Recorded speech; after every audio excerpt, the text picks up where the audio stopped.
A wonderful good evening to all of you. This is Kaustubh Omar and I am welcoming you again in the 10-minute talk series by me. This is the talk number 16 and today's topic is the role of journalism to popularize science, a wake-up call in India.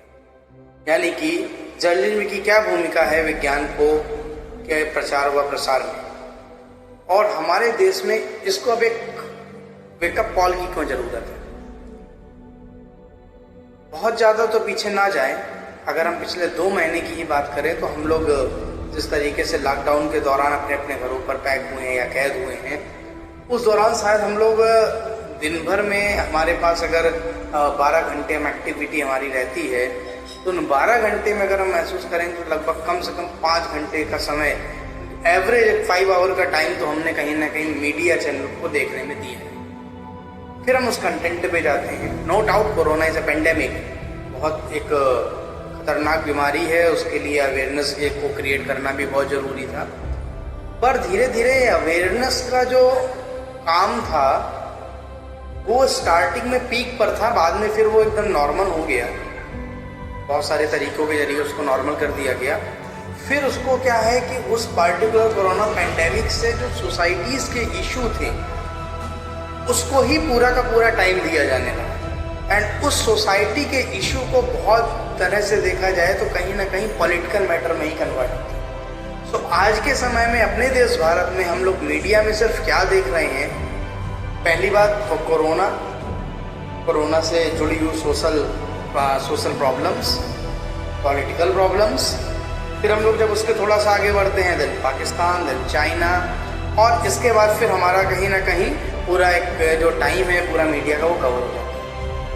But we are developing country, हम developing country हैं, और हम बड़ा ताल ठोक के कहते हैं कि हम पाकिस्तान से आगे हैं, चाइना से पीछे हैं, लेकिन हम आने वाले सदी में आगे निकल जाएंगे। बट कैसे? क्योंकि अगर हम दिन भर केवल प्रॉब्लम्स, इश्यूज को ही लेके बैठे रहेंगे, उसको ही बार बार दिखाते रहेंगे और टीआरपी के लिए सारा काम हम लोग लगातार करते रहेंगे तो क्वेश्चन तो उठेगा। क्योंकि हम जब बात करते हैं तो सम्यक दृष्टि, सम्यक विकास की बात करते हैं। यानी कि अगर इलेक्ट्रॉनिक मीडिया को हम लोग 4th पिलर ऑफ एक तरीके से डेमोक्रेसी कहते हैं, लोकतंत्र का 4था स्तंभ कहते हैं, तो उसकी बहुत बड़ी जिम्मेदारी बनती है साइंस एंड टेक्नोलॉजी जैसे जो वर्ड है, साइंस एंड टेक्नोलॉजी की फील्ड का काम है, उसके ऊपर भी पार्टिकुलर सोर्स की चेन को बनाकर उसको भी लगातार चलाते हैं। लेकिन कहीं ना कहीं जब मैं अपनी मीडिया में, अपने देश भारत में मीडिया को देखता हूँ, नो डाउट बहुत अच्छा काम भी होता है, बट कहीं ना कहीं मैं देखता हूँ तो उसकी बायसिंग देखता हूँ मैं पार्टिकुलर इश्यूज पे जिससे टीआरपी आता है। फिर मैं उसका कंपैरिजन करता हूँ कुछ इंटरनेशनल मीडिया से। हो सकता है कुछ लोग इत्तेफाक ना रखें, लेकिन ये सच है कि आप वेस्टर्न मीडिया को भी आप लोग देखेंगे तो वहाँ पर भी मैंने भी 5 घंटे अगर एवरेज में अपने इंडियन न्यूज़ चैनल्स मीडिया को दे रहा था, तो मैंने एक दिन कोशिश करी कि 5 घंटे में लगभग बाहर को भी देखूँ, चैनल्स को देखूँ। जब मैंने बाहर के चैनल्स को देखना शुरू करा तो उनके चैनल्स में जो प्रॉब्लम्स देखने को मिल रही थी कोरोना से रिलेटेड, उसका पार्ट लिमिटेड था। कम समय में ज़्यादा जानकारी देना, ज़्यादा इन्फॉर्मेशन देना, देन फिर वो डिफरेंट टाइप के प्रोग्राम्स को ऑर्गेनाइज करते हैं। जैसे कि साइंस एंड टेक्नोलॉजी में क्या अचीवमेंट हो रही है, कोई हेरिटेज साइट्स को दिखा रहे हैं, किसी पार्टिकुलर इशू को डिस्कस कर रहे हैं। इवन मैंने बाहर के चैनलों में ये भी देखा है कि डिफरेंट टाइप की साइंस एक्टिविटीज़ घर से ही जो है एंकर्स और जो उनके साइंस जर्नलिस्ट हैं उनके घर से ही वो लोग छोटी छोटी एक्टिविटीज़ को 10-10 मिनट की करके दिखा रही है। मेरा अपना एक एक्सपीरियंस है जो मैंने देखा, अच्छा लगा। वो जो एक मीडिया का स्वरूप है बहुत अच्छा लगा, क्योंकि जब भी हम एक पार्टिकुलर इश्यूज़ पे अपने आप को फोकस कर लेते हैं देन फिर हम लोग कहीं ना कहीं रुक जाते हैं। और अगर हम डेवलपिंग कंट्री हैं, हमको अगर आगे बढ़ना है और वाकई डेवलप्ड नेशन का दर्जा पाना है तो हमें फिर बैलेंस करना होगा। हम सुबह से शाम तक corona pandemic, then social issues and then political issues, then इसने ये बात कही, देन उसने वो बात कही, देन फिर पाकिस्तान, देन चाइना, फिर उनके आपस के बीच में कंपैरिजन, इट्स नॉट सफिशिएंट। अगर हमको अपने आप को सेल्फ रिलायंट बनाना है, आत्मनिर्भर बनाना है, तो हमारे लिए देश में जर्नलिज्म के भी सिस्टम में बदलाव की ज़रूरत है। हमारे यहाँ भी जो जर्नलिज्म है वो कहीं ना कहीं कैटेगराइज नहीं है फील्ड वाइज, जैसा कि बाहर है। फॉर एग्जांपल यहाँ पर जो मैं जो गिने चुने एक्सपर्ट देखता हूँ तो पॉलिटिकल इश्यूज़ के एक्सपर्ट होते हैं, दैन सोशल इश्यूज़ के होंगे, दैन वुमेन एम्पावरमेंट के देखे, एम्पावरमेंट के मैंने इश्यूज़ एक्सपर्ट देखे हैं, दैन फिर क्रिकेट के, फुटबॉल के, डिफरेंट टाइप के एक्सपर्ट देखे। पर कहीं नहीं मैंने साइंस जर्नलिस्ट का नाम सुना। इस पार्टिकुलर न्यूज़ चैनल का एक साइंस जर्नलिस्ट है और वो अपनी एक प्रोग्राम की कोई चेन चला रहा है जिसमें डिफरेंट जगह को पर वो जाता है, डिफरेंट इंस्टीट्यूशंस के बारे में जाता है, बात करता है। There is no program, there is no particular category. How can we beat child? How can? Question is big because we are focusing only some limited issues and we are discussing continuously over and over, time to time, period to period. But what we have at the result of all this propaganda, or I can say all this matter, हमें क्या result मिल सकता? तो ऐसे issues पे हम focus ना करके हमको भी अपनी नज़र को व्यापक करना होगा। हमें भी डिफरेंट टाइप के प्रोग्राम को डिजाइन करना होगा। आज हमारे देश में इलेक्ट्रॉनिक मीडिया का एक अच्छा खासा इकोनॉमिक असर देखने को मिलता है।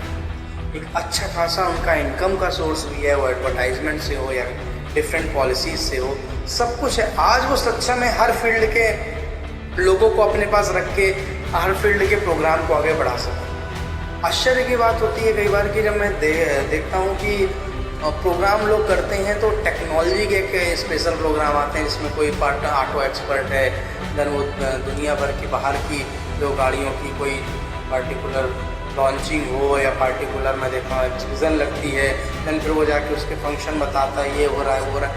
बट हम अपने देश में जो काम हो रहा है उसको जाके कैसे मॉनिटर कर रहे हैं, क्या उसके ऊपर कोई कवरेज कर रहे हैं क्या? वाई?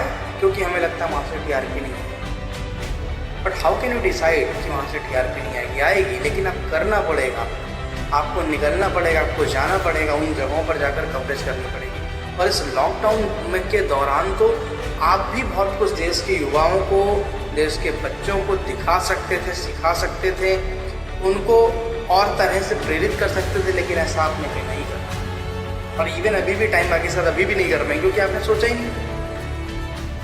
प्रॉब्लम यही है कि हम सिर्फ लिमिटेड पॉइंट्स को ध्यान में रखते हुए काम करते हैं। हम अपने बारे में कहीं ना कहीं हम कितना भी कहें, हम किसी को भी ब्लेम करें, पर सच्चाई ये है कि अगर सोशल मीडिया ना हो तो मीडिया को शायद ब्लेम भी नहीं कर सकते क्योंकि उसको दिखाएगा। इसलिए आज मैं मानता हूँ कि सोशल मीडिया एक बहुत बड़ा प्लेटफॉर्म बन गया और बहुत सटीक प्लेटफॉर्म बना। मैं देख रहा हूँ कि सोशल मीडिया पर मीडिया जब चैनल्स, इलेक्ट्रॉनिक मीडिया चैनल्स की बात करता हूँ तो गिनो सेलिब्रिटीज़ हैं, बट सोशल मीडिया पर ऐसे लाखों सेलिब्रिटीज़ हैं जो डेडिकेटेड की काम कर रहे हैं अपनी अपनी फील्ड का, वो आर्ट की फील्ड हो, क्राफ्ट की फील्ड हो, साइंस, टेक्नोलॉजी, एनीथिंग। तो आज बहुत बड़ा प्लेटफॉर्म कहीं ना कहीं बन गया है, लेकिन कहीं ना कहीं तो मतलब वो सोशल मीडिया में कंटेंट को ढूंढना बहुत टफ था। कंटेंट को ढूंढना जो हमारी लैंग्वेज में, हमारी भावनाओं के साथ हमको जोड़कर आगे समझाया सिखा सके, ऐसा ढूंढना थोड़ा कहीं ना कहीं कठिन होता है। इसलिए हम लोग बात करते हैं, डिपेंडेंसी दिखाते हैं हमारी ई मीडिया पर, क्योंकि हम लोग ऐसा मानते हैं कि जो हमारी इलेक्ट्रॉनिक मीडिया है वो हमसे नीचे से जुड़ी हुई है। ये टॉपिक इसलिए ही मैंने सेलेक्ट करा है कि एक वेकअप कॉल है हमारे इलेक्ट्रॉनिक मीडिया के लिए। आपके कह देने भर से नहीं होगा कि हम चाइना से आगे निकल जाएंगे, आपके कहने भर से हम जो है पाकिस्तान को नहीं बीट करेंगे, आपके कहने भर से ऐसा नहीं हो सकता है कि हम यूएसए, यूके और इजराइल को पीछे छोड़ दें। हमें सोचना पड़ेगा कि वो कैसे अपने प्रोग्राम्स को डिजाइन करते हैं, हम कम से कम सीख तो सकते हैं, हमें कॉपी नहीं करना। I am not comparing E media of India और ई मीडिया ऑफ अदर, बट मैं कहीं ना कहीं एक कंपटीशन का पार्ट देख रहा हूँ कि दुनिया में जब जो कंट्रीज पहले से डेवलप्ड हैं वो अपनी मीडिया के इस रूप से आगे बढ़ रही हैं और हम डेवलपिंग कंट्री होके आगे नहीं बढ़ पा रहे। सो वेकअप कॉल प्लीज।